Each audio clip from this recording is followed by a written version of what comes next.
کہ اس ایمان کا کوئی فائدہ نہیں ہے جس میں نماز نہ ہو، اس اسلام کا کوئی فائدہ نہیں ہے جس میں نماز نہ ہو۔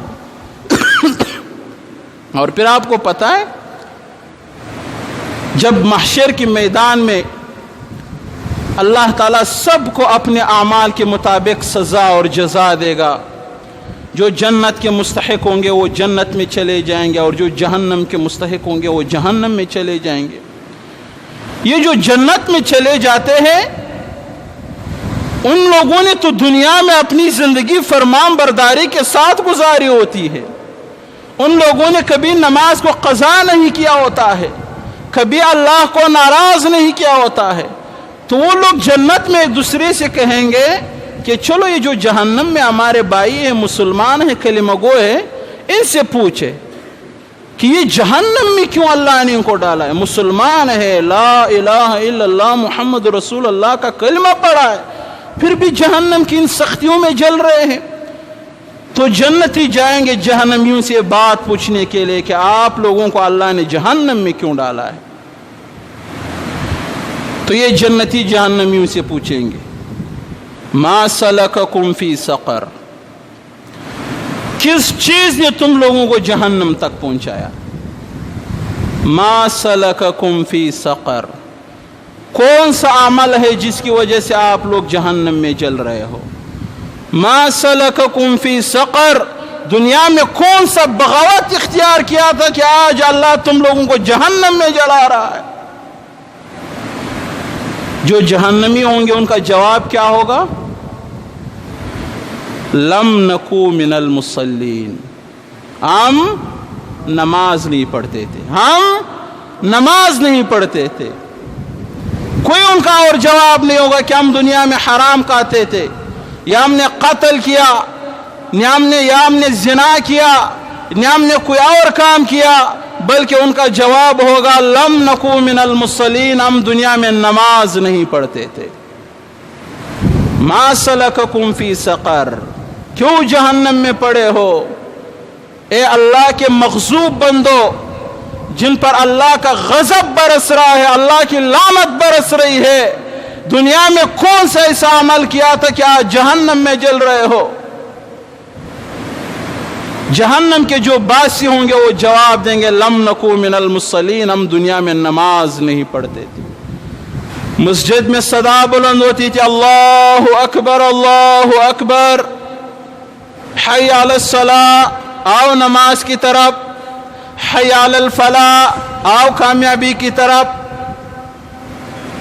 ہمارے کانوں پر جو تک نہیں رہی تھی، بھائی کیا چاہیے، کتنے کا چاہیے، کیا دے دوں، کتنا پے کر دوں؟ ہم ان باتوں میں لگے ہوئے تھے اور مؤذن ہمیں صدائے دے رہا تھا۔ وہ اللہ جس نے ہمیں اپنے عبادت کے لیے بنایا تھا، وہ اللہ ہمیں بلا رہا تھا کہ بندو اگر میری رضا چاہتے ہو آؤ مسجد میں، میرے بندو اگر آپ جنت چاہتے ہو آؤ مسجد میں، میرے بندو اگر کامیابی چاہتے ہو آؤ مسجد میں، میرے بندو اگر میرے رسول کو راضی کرنا چاہتے ہو آؤ مسجد میں، میرے بندو اگر میرے لعنت سے بچنا چاہتے ہو آؤ مسجد میں، اگر میرے غضب سے بچنا چاہتے ہو آؤ مسجد میں، اگر قبر میں سکون سے لیٹنا چاہتے ہو آؤ مسجد میں، اگر قبر کے سانپوں اور بچھوؤں سے خود کو بچانا چاہتے ہو آؤ مسجد میں، اگر منکر نکیر کے سخت سوالات سے خود کو بچانا چاہتے ہو آؤ مسجد میں، اگر معاشر کے میدان پر جہاں سورج ایک نیزے پر کھڑا ہوگا ان کی گرمی سے خود کو بچانا چاہتے ہو آؤ مسجد میں، اگر جہنم سے بچنا چاہتے ہو آؤ مسجد میں، اگر جہنم کی آگ سے بچنا چاہتے ہو آؤ مسجد میں۔ علماء بیٹھ کر ممبروں کو آپ پر سمجھا رہے ہیں کہ نماز کے بغیر زندگی کوئی زندگی نہیں ہے، نماز کے بغیر بندگی کوئی بندگی نہیں ہے، نماز کے بغیر کلمہ پڑھنا کوئی مسلمانی نہیں ہے، نماز کے بغیر آپ کے نیک اعمال کوئی اعمال نہیں ہے۔ سب سوئے پڑے رہتے ہیں، فجر کا نماز بھی نکل جاتا ہے، ظہر کا نماز بھی نکل جاتا ہے، عصر کا نماز بھی نکل جاتا ہے، مغرب اور عشاء کا نماز بھی نکل جاتا ہے، اس کو پتہ نہیں ہے کہ اللہ کے رسول نے میرے بارے میں فیصلے فرمائے ہیں، اللہ کے رسول نے حدیث فرمایا ہے کہ جو نماز نہیں پڑھتا ہے، من ترک الصلاۃ مکتوبۃ متعمدا، جو نماز فرض نماز کو جان بوجھ کر چھوڑتا ہے، اور اللہ کے رسول نے فرمایا وَلَا تَتْرُكُنَّ الصَّلَاةَ مَكْتُوبَةً مُتَعَمِّدًا، کہ جو نماز آپ کے اوپر فرض کی گئی ہے آپ اس نماز کو کبھی نہیں چھوڑنا۔ فَإِنْ كَانَ، اگر تم نماز کو چھوڑو گے، صَلَاةً مَكْتُوبَةً مُتَعَمِّدًا، جو نماز آپ کے اوپر اللہ نے فرض کی گئی ہے، اگر آپ ان نمازوں کو چھوڑے گے تو پھر فرمایا کہ آپ اللہ کے ذمے سے نکل جاؤ گے، اللہ کا آپ کے اوپر کوئی ذمہ نہیں ہوگا، جاؤ ڈوب مرو، جاؤ بے سکونی کی زندگی گزارو، جاؤ آپ کا اولاد آپ سے بغاوت کرے گا، آپ کا بیٹا ہوگا آپ کو گالی دے گا، آپ نے پالا پوسا ہوگا آپ کو گالی دے گا، باہر جا کر ساری دنیا کی دلوں میں لوگ اللہ آپ کے لیے نفرت ڈال دے گا۔ میرا بندہ اللہ کہے گا جو نماز نہیں پڑھتا ہے، جس کی بندگی کا سب سے بڑی نشانی نماز ہے، اگر وہ نماز نہ پڑھے تو میرا اور اس کا کوئی تعلق نہیں ہے۔ اللہ جس کو اپنی بندگی سے نکال دے، اللہ جس کو اپنی ذمے سے نکال دے کہ آج کے بعد اس بندے پر میرا کوئی ذمہ نہیں ہے، کٹتا ہے تو کٹ جائے، مرتا ہے تو مر جائے۔ نمازوں کا جو فیصد ہے کم رہ گیا، کوئی پڑھتا ہی نہیں ہے نماز۔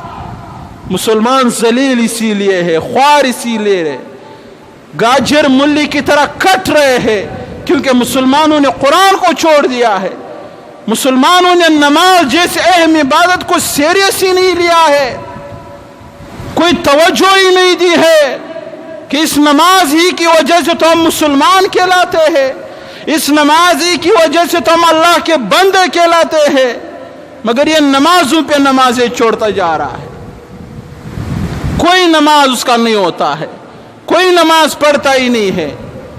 اگر ایک مسلمان نوجوان نماز بھی پڑھتا ہے تو نماز کے مسائل کو ان کا کوئی فتح ہی نہیں ہوتا ہے، نماز کو مذاق سمجھا ہوا ہے۔ کون آپ میں سے ایسا موجود ہے جس نے کبھی یہ کوشش کی کہ میں نماز کے مسائل سیکھوں؟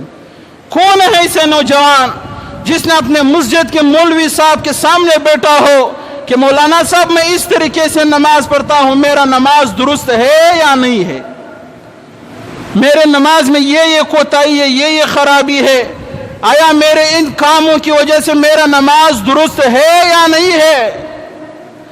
دنیا کے ہر کام پر فوکس رکھے گا، دنیا کے ہر کام پر توجہ دے گا، دنیا میں اپنے کاروبار کے ساری چیزوں کو دیکھے گا، میرے کون سے عمل کی وجہ سے میرا کاروبار نقصان کی طرف جا سکتا ہے، میرے کون سے عمل کی وجہ سے میرا کاروبار کامیابی کی طرح جا سکتا ہے، میں اپنے باس کو، اپنے سیٹ کو کن باتوں سے خوش کر سکتا ہوں، کن باتوں سے ناراض کر سکتا ہوں، ان ساری چیزوں کو وہ سیکھنے کی کوشش کرتا ہے۔ مگر میرا کون سا نماز ہے جس کی وجہ سے اللہ مجھ سے راضی ہو سکتا ہے، اور میرا وہ کون سا نماز ہے جو واپس ایک گندے کپڑے میں لپیٹ کر میرے منہ پہ مار دیا جائے گا، وہ میرا کون سا نماز ہے؟ یہ جو ہم جلدی میں نماز پڑھ لیتے ہیں، نہ سنن کا کوئی خیال رکھتے ہیں، نہ مستحبات کا کوئی خیال رکھتے ہیں، نہ واجبات کا کوئی خیال رکھتے ہیں۔ آپ کا کیا خیال ہے کہ نماز پڑھ لیا تو میرا نماز قبول ہو گیا؟ نہیں، یہ نماز باقاعدہ ایک صورت ہے جو جاتا ہے اوپر، مگر وہی نماز ایک گندے کپڑے میں لپیٹ کر اس پڑھنے والے کے منہ پہ مار دیا جاتا ہے کہ جو نماز ایک مسلمان کی بندگی کی علامت ہے، آپ اس کے ساتھ یہ سلوک کر رہے ہو۔ جو عبادت اسلام کا سر ہے، جو عبادت اسلام کا بنیاد ہے، آپ اس کے ساتھ یہ سلوک کر رہے ہو۔ نہ سنن کا کچھ پتہ ہے، نہ مستحبات کا کچھ پتہ ہے، نہ واجبات کا کچھ پتہ ہے۔ کیسی نماز ہے یہ؟ مذاق سمجھتے ہو نماز کو؟ کچھ بھی پڑھ لیا تو اللہ قبول کر لے گا؟ اللہ رحمان ہے، اللہ رحیم ہے۔ یہ مولویوں کی باتیں ہیں، مولویہ میں ڈرا رہے ہیں۔ مولوی ڈرا رہے. حدیث جو ہزاروں کی تعداد میں رسول اللہ نے نمازوں پر حدیث ارشاد فرمائی ہے کہ اے میرے امتیوں اس طریقے سے نماز پڑھو گے تو اتنا اجر ملے گا، اس طریقے سے پڑھو گے اتنا اجر ملے گا، اس طریقے سے پڑھو گے آپ کا نماز قبول ہوگا، اس طریقے سے پڑھو گے آپ کا نماز مردود ہوگا، قبول نہیں ہوگا. جو سینکڑوں احادیث موجود ہے وہ کیا ہے؟ جو مولوی خود سے بات کرے اسے گریبان پکڑو. یہ بات کہاں موجود ہے؟ اللہ کے قرآن میں ہے، رسول اللہ کے حدیث میں ہے. جب آپ خود مردہ ہو، آپ کا ضمیر مردہ ہے، آپ کا غیرت مردہ ہے، آپ مولوی سے سوال کیا کرو گے؟ جو اپنے نمازوں کو درست نہیں کر سکے گا وہ کیا سوال کرے گا؟ ایک مولوی جب منبر رسول پر بیٹھتا ہے کوئی بات خود سے نہیں کرتا ہے، کوئی بات اپنے دماغ سے نہیں کرتا ہے. جو اس نے قرآن میں پڑھا ہوتا ہے، جو احادیث میں پڑھا ہوتا ہے، وہی بات آپ کے سامنے لا کر رکھ دیتا ہے کہ جس قرآن سے آپ دور بھاگ رہے ہو اس قرآن نے آپ کے لیے یہ فرمایا ہے، جس حدیث سے آپ دور بھاگ رہے ہو اس حدیث نے آپ کے لیے یہ فرمایا ہے.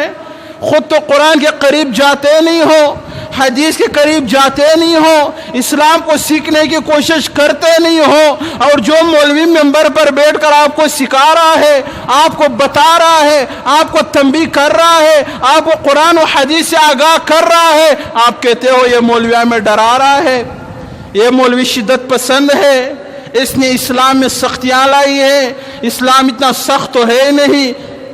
یہ اسلام، یہ مذہب کیا مولوی کا ایک کاروبار ہے؟ کیا مجھے اس بات کی تنخواہ ملتی ہے کہ میں نے اگر قرآن کی یہ بات آپ کو آپ کے دماغ کے مطابق بتائی تو مجھے اتنی تنخواہ ملے گی؟ کیا یہ مذہب، یہ اسلام ایک کاروبار ہے؟ نہیں.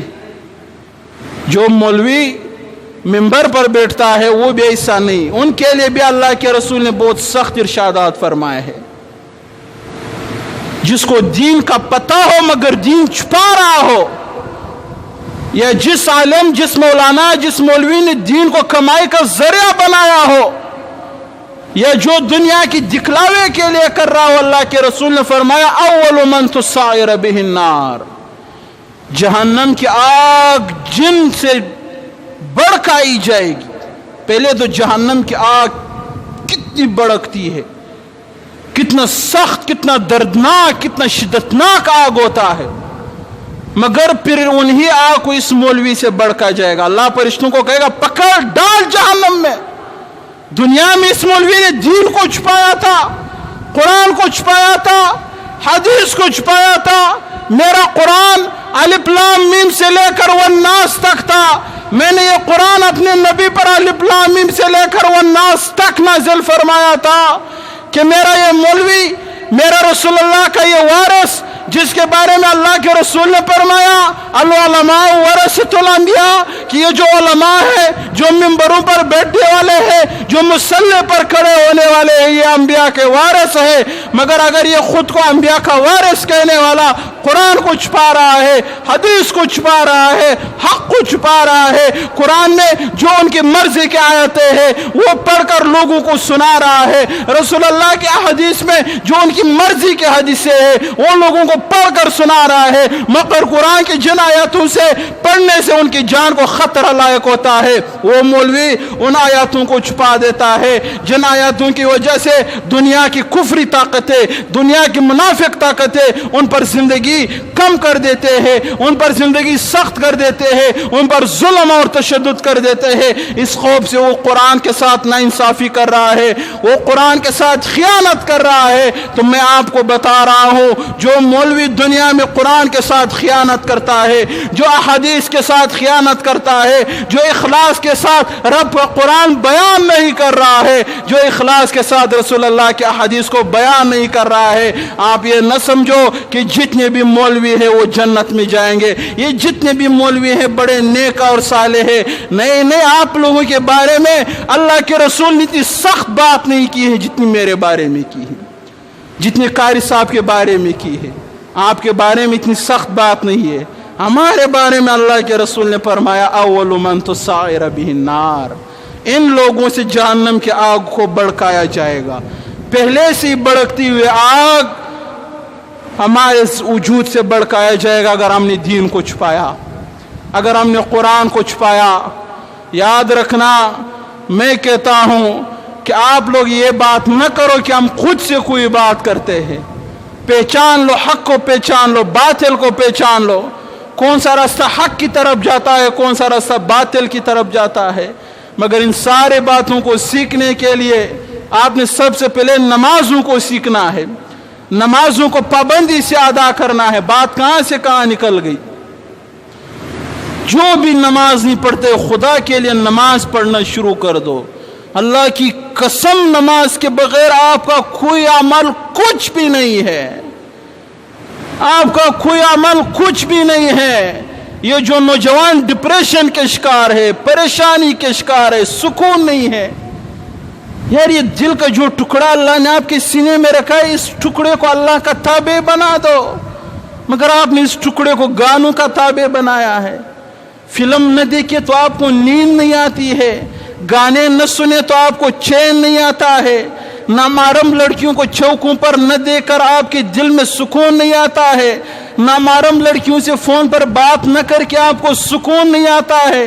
جب آپ نے اپنے دل کے پیمانے کو اس جگہ پر رکھا ہے، غیر اللہ سے محبت کرتے ہو، گناہوں سے محبت کرتے ہو، فواحشات سے محبت کرتے ہو، اللہ نے جن کاموں کو منع کیا ہے ان کاموں سے محبت کرتے ہو، تو آپ مجھے بتاؤ آپ کا یہ دل اللہ کے اطاعت پر راضی ہو سکے گا؟ آپ کا یہ دل کبھی آپ کو مسجد لے کر آئے گا؟ آپ ایک پریکٹیکل آپ ٹرائی کرو، 1 مہینے تک نماز نہیں چھوڑو۔ جو نوجوان یہاں بیٹھے ہوئے ہیں جو نمازوں کے پابند نہیں ہیں، جو نماز ایک کام کرو، 1 مہینے تک آپ نماز پابندی کے ساتھ پڑھو۔ گاہک جاتا ہے چلا جائے، ٹرین چھوٹتی ہے چھوٹ جائے، بس نکلتی ہے نکل جائے، کوئی بھی نقصان ہوتا ہو آپ اس کو رہنے دے، 1 مہینے تک آپ نماز پڑھو۔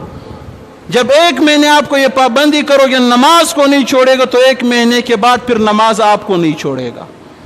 آپ جتنے بھی چاہو نماز کو قضا کرنا، پھر نماز آپ کو نہیں چھوڑے گا۔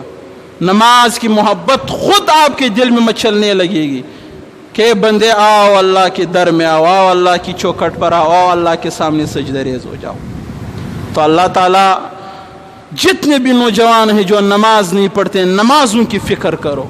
یہاں پر جو والدین بیٹھے ہوئے ہیں ان سے کہتا ہوں اپنے بیٹوں سے نماز پڑھوائے، اپنے بیٹوں کو نماز کے پابند بنائے، اپنے بچوں کو تاکید کرے، اگر ضرورت پڑے ہلکا پھلکا مار پیٹ بھی کرے، مگر اپنے بچوں کو نماز قضا نہیں کرنے دے۔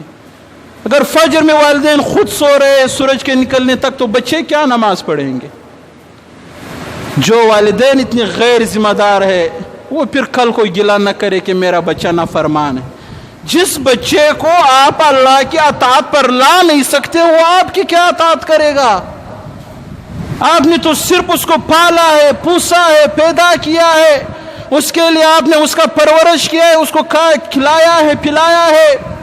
مگر جس اللہ نے اس کو پیدا کیا ہے، جس اللہ نے اس کو آنکھیں دی ہے، ہاتھ دیے، پاؤں دیے، خوبصورتی دیے، جوانی دیے، حسن دیا، شباب دیا ہے، آپ اپنے بچوں کو اس اللہ کے اطاعت پر نہیں لا سکتے ہو۔ کل آپ کو گالی دے گا تو آپ اللہ سے شکوہ کرو گے، اے اللہ میرا بچہ نافرمان کیوں ہے؟ آپ اپنے بچے کو اللہ کے اطاعت پر راضی نہیں کر سکتے، وہ آپ کا اطاعت کہاں سے کرے گا؟ وہ اللہ کے اطاعت نہیں کرے گا تو آپ کون ہوتے ہو ان کے اطاعت کرنے والے؟